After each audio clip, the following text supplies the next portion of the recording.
Howdy, friends. Ben here. And today I want to give you a roadmap, a blueprint, a step by step guide to starting your own business, getting into business, and figuring out what your niche is and figuring out how to really get started with this whole thing called entrepreneurship.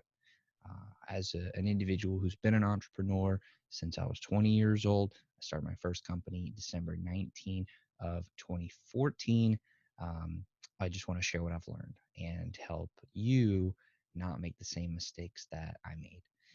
So, what I would suggest is, first of all, to think about the coolest person that you could ever think of, the most successful, the most interesting person that you could think of. What are they doing? Who are they? And what do they spend their time on? What industries are they in? How do they go about doing things? So you may say, for example, Elon Musk, or you may say, for example, Benjamin Franklin, or you may say, for example, um, anybody, really anybody. And when you think of that person, start to identify what are their characteristics, what are their industries, what are they actually doing, and when you start to identify that in this individual, you can then create a list of criteria that can accurately describe that person. And the reason that this is important is because we're going to take that list of criteria and then we're going to go do research on other people like that who exist in the world. And when there are 7 or close to 8 billion people, or however many billion people there are on the planet when you're watching this, there are going to be similar people to the person that you look up to. And you'll see where I'm going with this. But what you need to do is, or what I would suggest you do is, go reach out to those people, the people who are very similar to your characteristics of the people that you look up to, and reach out to them and start to solve their problems. Now, you may say, well, how do I actually do that? It could be as simple as going to their office or giving them a phone call or messaging them on social media and asking them if you can donate 5 hours a week of your time to helping them and to solving their problems.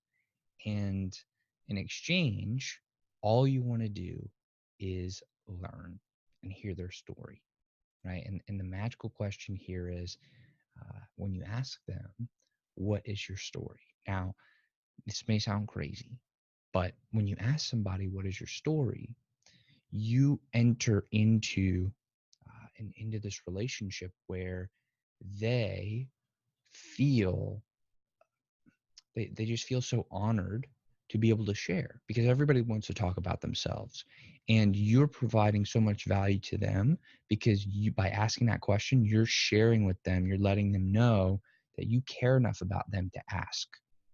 You're asking about their story. You're not asking them for money. You're not asking them for a huge favor. What you're asking them for is, what is their story?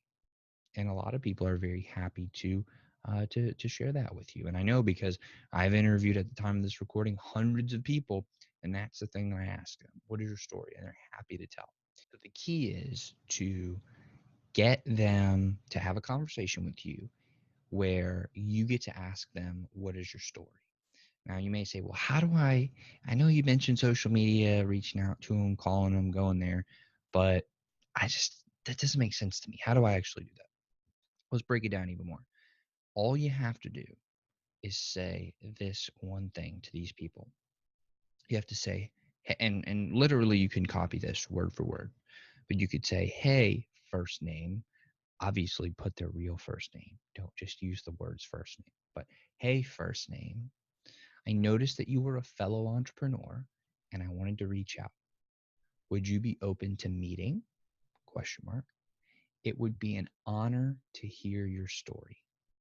And if you send that to enough people and you actually mean it, and it actually looks like the social media, oh, and this is on social media, by the way, uh, and your social media profiles actually look like you are an entrepreneur, which you need to make them look like that. And you can go check out mine or any other entrepreneur you look up to really learn what that's like. And even if you're an aspiring entrepreneur, that's fine. That's fine. Put that, put that, because that shows that you want to go out and do this thing. So you ask them, or you send them that message. You ask them for the meeting. Um, Use their calendar link to book, or just do a simple Zoom meeting and send the calendar invite to them. Only ask for like 30 minutes at the most, 15 minutes if you can't get any more. Ask them, but then when you get on that call, the very first thing you do is you ask them, "What is your story?" You listen.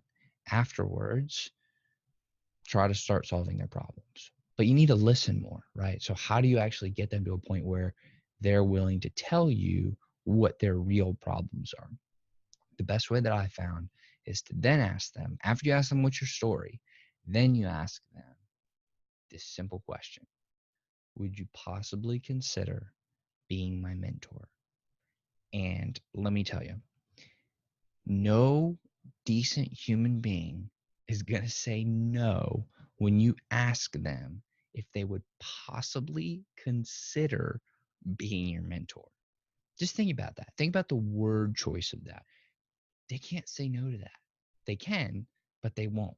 They won't want to. And the majority of people will not say that. Absolutely not. Trust me, I've been using this tactic for years and it works. So you ask them to be your mentor. A lot of times they'll ask, well, what does that look like to you? And that's when you can jump in and say, well, I want to solve your problems. I want to learn from you by solving your problems and making your life easier. And they're thinking, oh, wow, I want my life to be easier. I want this person to solve my problems. This is awesome. So you say, I want to solve your problems. All I need is for you to honestly communicate with me what those problems are. How can I help you? So then you listen. Put your listening ears on. I don't know what other type of ears there are, but you put your listening ears on and you really listen, and then you figure it out. You may not know how to solve their problems. A lot of times you won't. That's the whole point of this. You're trying to figure out what the market needs and what role you can fill by solving people's problems. And the reason that we're going to go for people who match those criteria, people you look up to, remember we did that earlier, is because there's a reason you look up to them.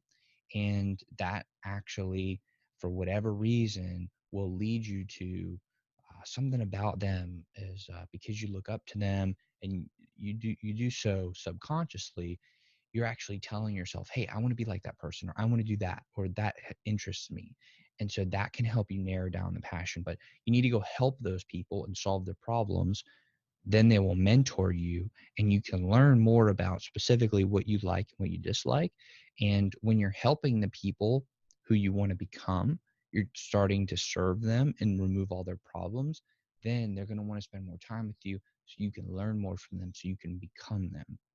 And because you're solving problems, providing value to the marketplace, you can get paid. And you're like, well, how do I go from solving problems to getting paid? Well, what happens is you start to solve problems. You identify what problem or problems you're the best at solving, and that becomes the business. Most people think they have to do all of these different things to start a business. That's not the case. That's not the case. All you need to do is find this one tiny little thing that you're really good at solving and solve it. Just solve that and be the best in the world at solving that one problem, right? Think of a company like Calendly. They solve the pain of having to go back and forth scheduling. That's a tiny problem that they got really good at solving, and now they're building a successful business, right? Think of Zoom. They're solving the problem of uh, like face-to-face video communications, video conferencing. That's one problem that they're solving. They're not trying to solve all of marketing, all of accounting, all of finance. No, they're not trying to. They're not even trying to solve all of communications. They're trying to solve their specific thing. And once that one product takes off, Then you can think about expanding, but focus on that one first. Be the best at solving that one problem first, and then you can move on from that. So, really, it comes down to identifying the person that you look up to, getting in touch with them, hearing their story, asking them to be your mentor, solving their problems, solving enough problems to where you start getting paid. And then, oh, and there's one caveat there.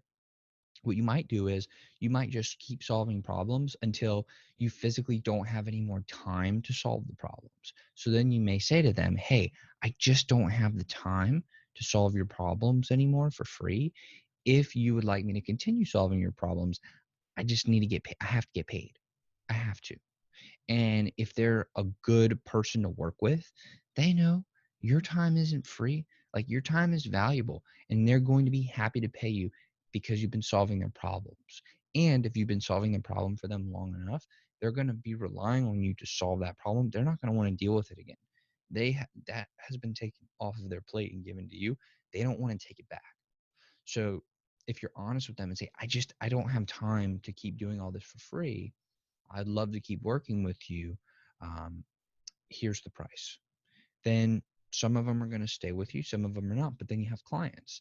And then you can continue moving forward and you can bring people on as paying clients and then so on and so forth. Or you may have developed a widget or a product or whatever to solve the problem. And then you just sell that product or widget or whatever to more people and you start ramping up that way. But this is how to really get started, right?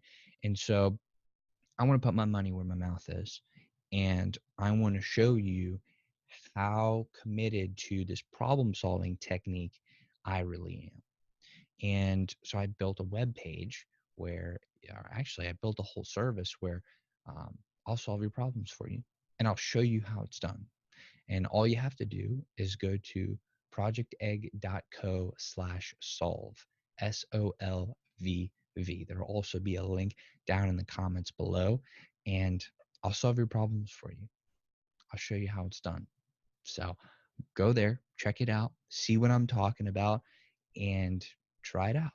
See what happens. So I hope this has been helpful, and I wish you the very best of luck. And I'll see you next time. Take care now.